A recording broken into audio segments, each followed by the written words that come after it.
Assalamualaikum warahmatullahi wabarakatuh. Halo anak-anakku semuanya, kelas 3 SD, khususnya SD Islam Al-Azhar 31 Yogyakarta. Berjumpa lagi dengan Bu Nunung atau Bu Nur Hayati. Kali ini kita akan belajar pendidikan agama Islam atau agama. Kalau di jadwal kalian tertulisnya religion ya. Selama 1 tahun ini kita akan belajar pendidikan agama Islam.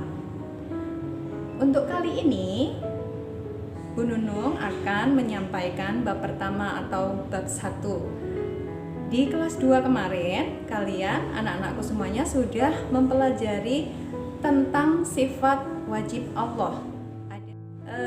Siapa yang masih ingat ada berapa?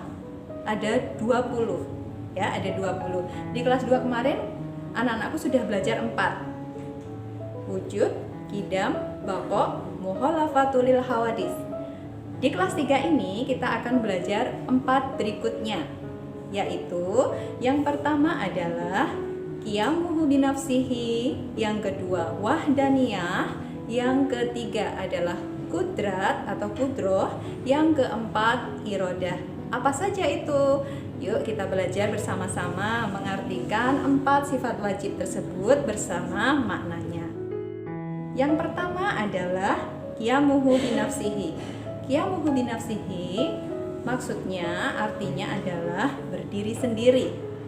Allah berdiri sendiri, tidak membutuhkan pertolongan orang lain, tidak membutuhkan pertolongan makhluknya.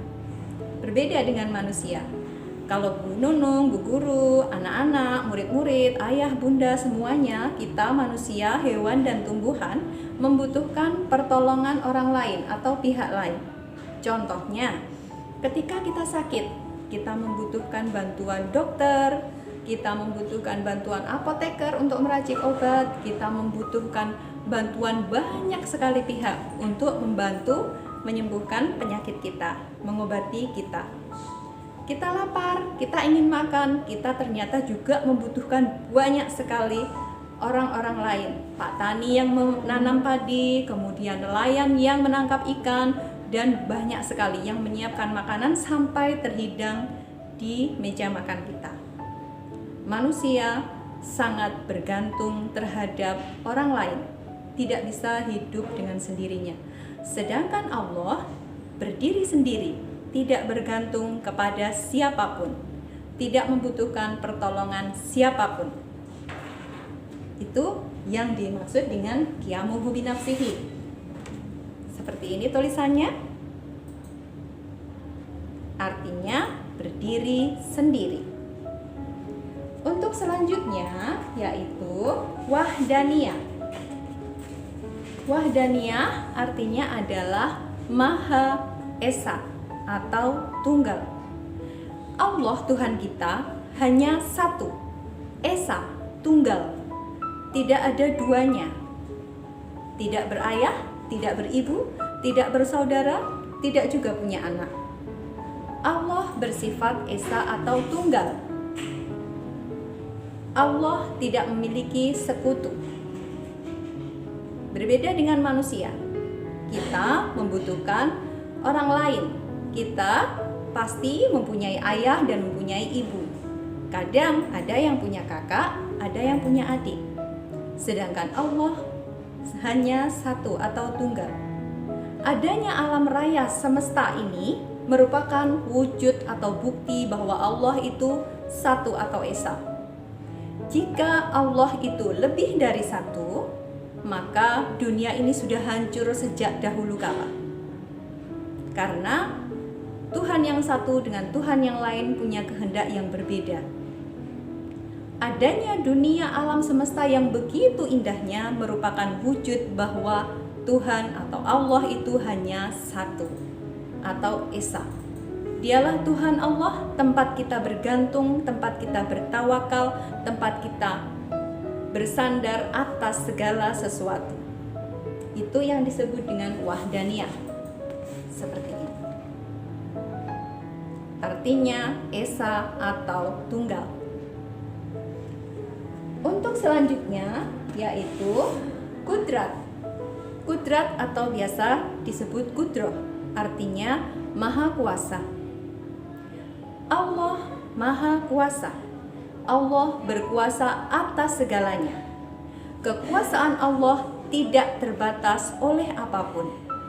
Sedangkan kekuasaan manusia dibatasi oleh aturan-aturan tertentu, dibatasi oleh waktu tertentu, dibatasi oleh tempat tertentu juga. Contohnya, seorang kepala negara atau presiden. Seorang presiden berkuasa terhadap negaranya hanya dalam periode 5 tahun. Untuk di Indonesia, 1 periode 5 tahun. Setelah dia tidak menjabat sebagai presiden, dia sudah tidak berkuasa lagi. Dan kekuasaannya hanya pada tempat tertentu saja. Sedangkan kekuasaan Allah sangat luas, begitu luas, tidak terbatas apapun. Tidak dibatasi oleh tempat, tidak dibatasi oleh waktu. Kekuasaan Allah meliputi seluruh alam raya ini. Segala sesuatu berada dalam kekuasaan Allah. Maka tidak layak bagi kita seorang manusia untuk menyombongkan diri jika kita mempunyai kekuasaan. Karena kekuasaan kita belum ada apa-apanya. Allah Maha Kuasa disebut dengan kudrat atau berkuasa. Tulisannya seperti ini. Untuk selanjutnya yaitu irodah. Yang keempat, irodah. Artinya Allah Maha berkehendak. Kehendak Allah tidak dapat dihalangi oleh siapapun. Manusia juga punya kehendak, manusia juga punya keinginan. Tetapi tidak semua kehendak manusia dapat terwujud.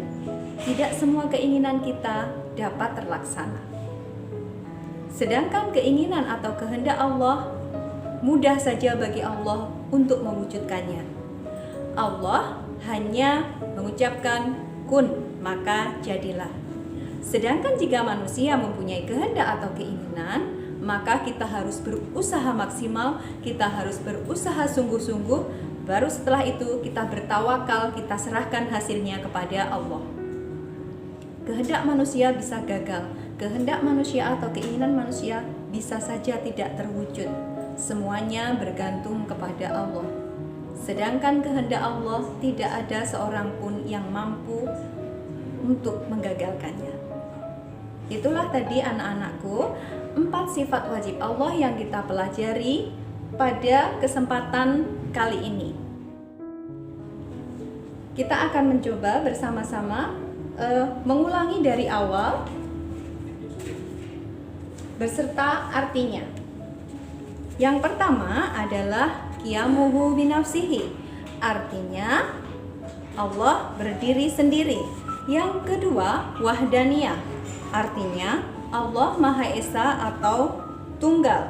Yang ketiga, kudroh atau kudrat, artinya Allah Maha Berkuasa.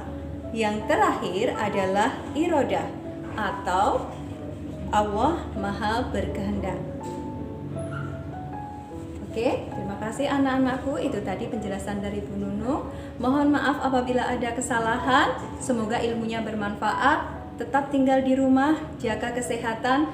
Assalamualaikum warahmatullahi wabarakatuh.